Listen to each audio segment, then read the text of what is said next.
Picture this. The year is 615.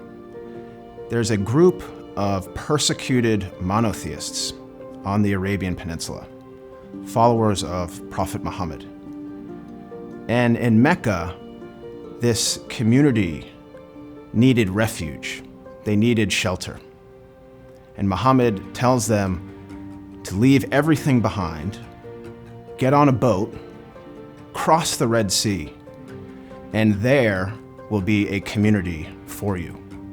That community happened to be the Christians of Abyssinia, an ancient Christian kingdom that represents the modern state of Ethiopia.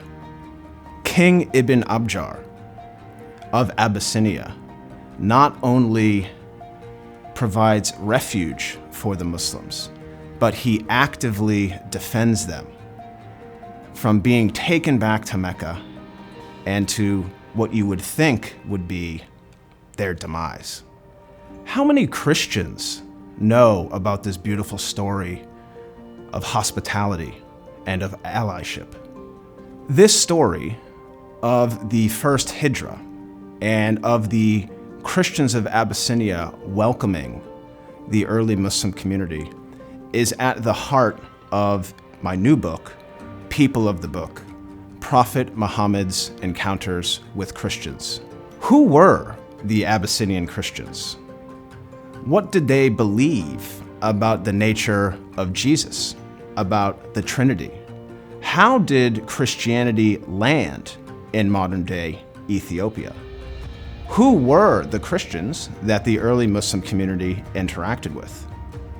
And bigger than that, there were so many Christian communities around the Arabian Peninsula and in the Middle East during Prophet Muhammad's life.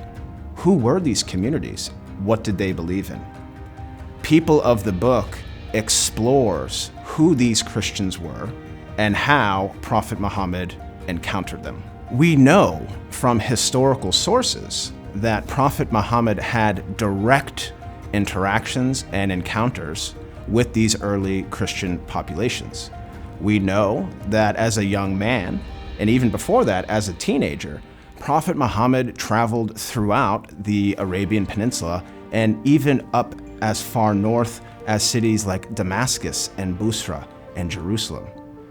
Did he interact with Christians along these trade routes? The book says he did. Bahira the monk, for example, he lived in Busra.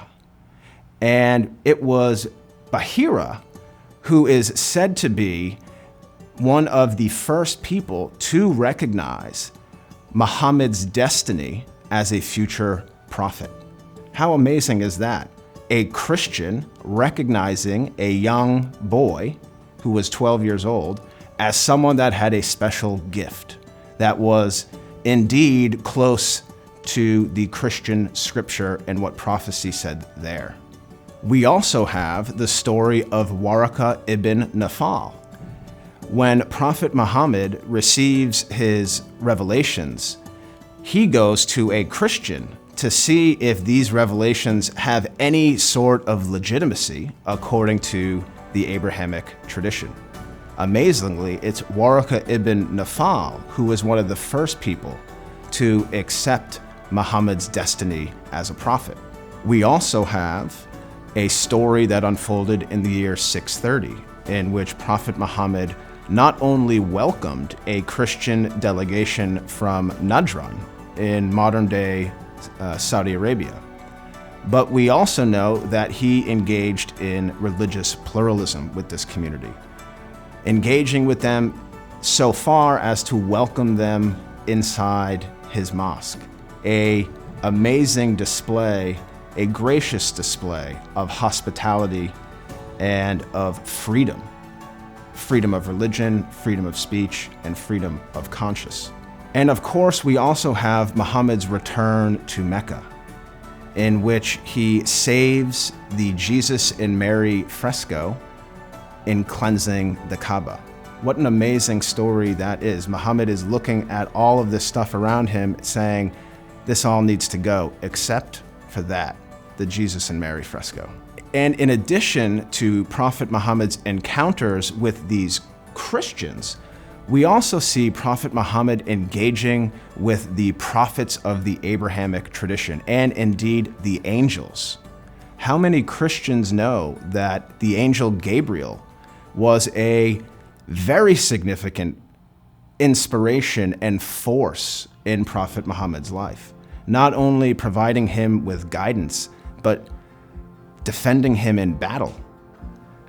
How many Christians know that Jesus and Muhammad are said to be brothers in spirit, although they had a different mother? I was inspired to write this book as a Catholic and as a fan of Pope Francis, someone who I admire deeply, not only as a religious authority, but also a humanitarian, a global figure working for peace, compassion, and mercy, all the things that define my Christian identity. And it's Pope Francis who is calling for a culture of encounter, especially between Christians and Muslims. This culture of encounter is encouraging all of us, Christians and Muslims, to truly get to know one another, to move beyond superficiality and platitudes, to sit with one another, to listen, to hear. As an author, I have been truly humbled by the kind words of some of my friends and colleagues who I admire, and this is what they had to say. Author Barnaby Rogerson called it a historical meditation.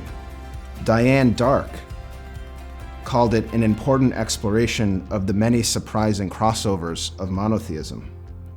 Mustafa Akyol, the author and New York Times journalist, praised the book for its spirit of Abrahamic ecumenicism.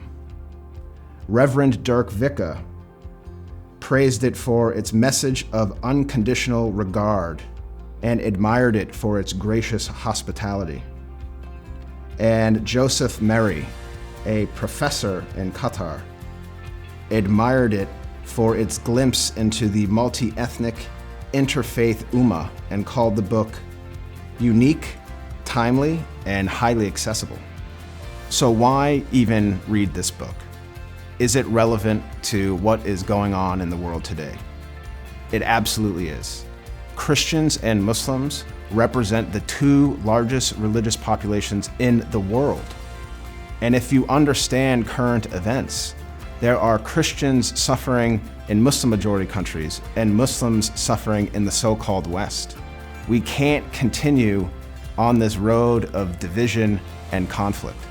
The book explores solutions to these issues by going back into time, by going to one individual's life, Prophet Muhammad's life.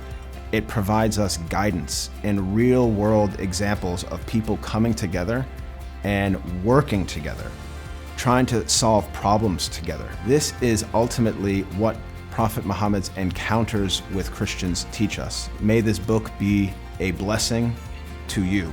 May it fill you with peace. May it bring you knowledge and understanding. May it give you guidance as you continue on in this world. And hopefully it uplifts our common humanity, not just Christians and Muslims, but everyone.